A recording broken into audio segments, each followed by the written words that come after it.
But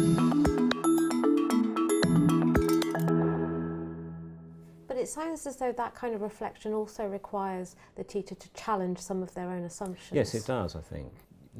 You know, Brookfield has argued in the past, for example, that an important aspect of reflective practice is challenging our assumptions.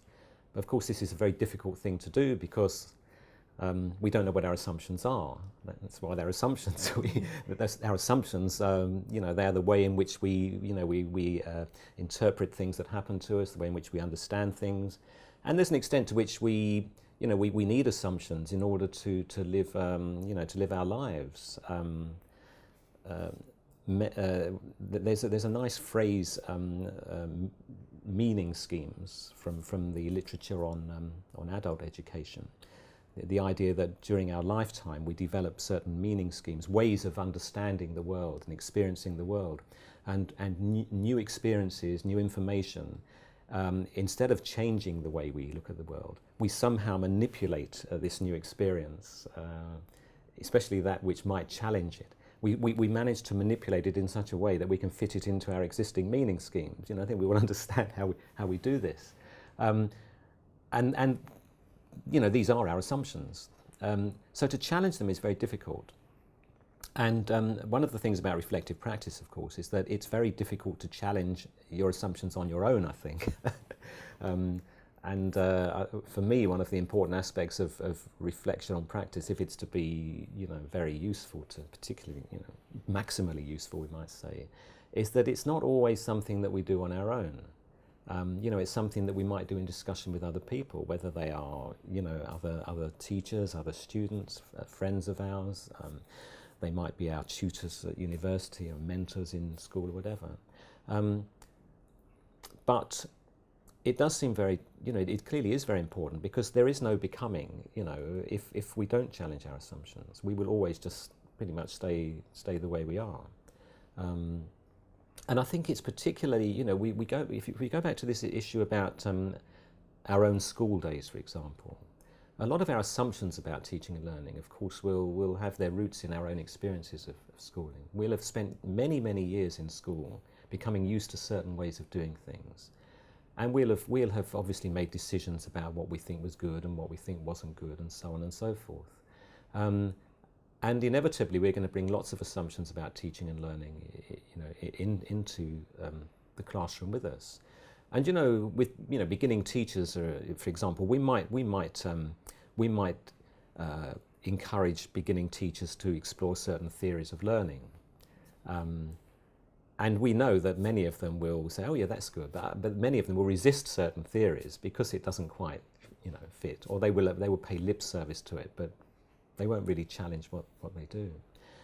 So challenging assumptions is a challenge, but it's an important one, and for me it is an important part of what we mean by reflection on practice. It's to do with change in our understandings. It's to do with being flexible, with wanting to move on, with wanting to become all the time, to, you know, this idea of endless becoming.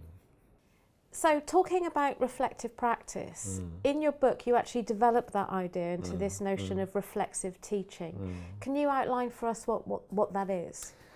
Yes, I mean reflexivity is a tricky one. It's a kind of development of reflection on practice, or a particular way of reflecting on our practice, which doesn't replace the way we normally think of in terms of reflection on practice. You know, and there are many ways we can do this. But it tries to develop this idea that we were talking about, I think, of assumption hunting in a sense, and challenging our assumptions.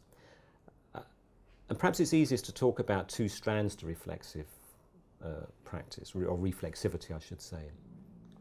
One is to think about the sort of idiosyncratic, contingent nature of teaching, the messy complexity that we've mentioned of the classroom, but also you know, of society. So reflexivity encourages us to understand our practice, not in isolation from, you know, the wider society in which we live, or the wider world in which we live, but to factor those considerations in. So we don't pretend, for example, that you know, that our our students' socio-economic and cultural backgrounds have no impact on how they experience schooling, or how they are in our classrooms, how they respond to what we do. We pay attention to that, we think about it. And again, it's part of this idea of not just thinking about, you know, ourselves in isolation, you know, about our personal qualities or our competencies or whatever. It's factoring in an acknowledgement and a developing understanding of the impact of students' lives outside school on the way they are and the way they learn inside school. And it would include, for example, understanding the impact of emotionality on students, understanding behaviour, for example, in terms of what happens outside school, and in doing that, perhaps developing some more appropriate ways of dealing with it. You know, not just dismissing someone's behaviour as bad or unacceptable, or, you know, it's against the rules. I mean, we may feel we need to punish bad behaviour in some way, but it's trying to understand it in terms of the student's wider life. So it's it kind of takes us outside the classroom in that sense. But it also takes us outside in another sense, in that it encourages us to try and explore our own feelings and our own responses.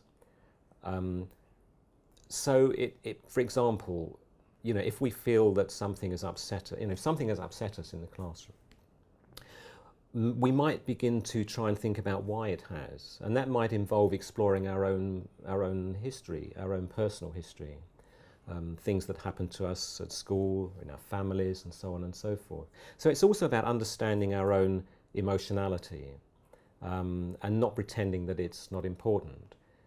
You know, as a teacher educator, and I'm embarrassed when I look back now, I always used to say to my students on a PGC course, I'd churn out these platitudes, one of which was, you know, you have to leave your emotional baggage outside the classroom. And I look back and I thought, oh, this is a nonsense thing to say, really. We cannot just treat our emotions as things that you can kind of dump somewhere conveniently, you know, we carry them with us. They are responses to things. We can't. So what we need to do is to understand them and to know how to manage them, and to understand how they're affecting our practice, how they're affecting the way we're analysing things, we're reflecting on things in the classroom. So there are these two strands. One, as I said, you know, taking account of the wider contexts within which education is taking place, in relation to individual students or to whole classes, and the other, trying to understand ourselves a bit better. You know, why we're feeling the way we're feeling about certain things. Why is it that something upsets me, and yet, you know, my friend who teaches, you know, the same class and they do the same things, it's just water off a duck's back. It is difficult because it can, as with all these other discourses, become very unhelpful. You know? So it can be very helpful, but it can become unhelpful. And I think it becomes unhelpful because it can, again, focus too much attention, too much responsibility on the individual person. So there's a danger that understanding oneself can very easily turn into, you know, blaming oneself or holding oneself exclusively responsible. But I think if it's done properly, and again with the help of others, reflexivity can be the best, most productive kind of reflection on practice. It doesn't just stop with, you know, looking at this lesson or this series of lessons. It includes in the reflection a whole lot of other things which we often are encouraged to leave out. And a particular thing we're encouraged to leave out is our feelings. Teachers are not supposed to have feelings.